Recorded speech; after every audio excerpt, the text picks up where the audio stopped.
د مسلمان مرګ خو ناروا ده، بې عزته کول خو ناروا دي، مال لوټ کول خو ناروا دي، خو د مسلمان ډارول هم ناروا دي، په خوف او په غم کې غمجن کول هم ناروا دي.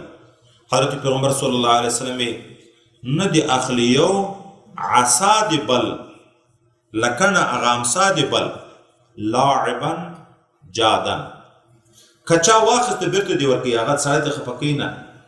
دلته اوس دوه قسمه نسخې دي، بعضې نسخو کې واو راغلی لاعبا و جادن، بیا خو خبره خلاصه ده. څوک د دې چا لکنه نه اخلي، نه په ټوکه نه په قصد، یعنی د عصا خو کم شی ده. دا معنی په دنیا کې دا لرګی ده چې ابایت ته چې لګوي یې، دا د څوک نه د چا په ټوکه اخلي چې تر پټي کې سړی بیا غمجن پریشان چې ګرځي چې ما لکنه ورکه شوه، نه دې قصدن اخلي د غلا په نیت باندې چې تر وړي یې چا هم چې اخیستي بېرته دې ورکړي. دومه نسخه چې دلته د چې واو نشته، دغه بیا څه معنی د لاعبانو جادن په ټوکه په رښتیا، دا وایي یا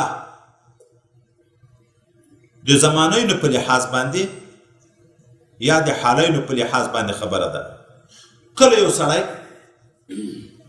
اول د چا لکنه د ټوکې په حیثیت واخلي،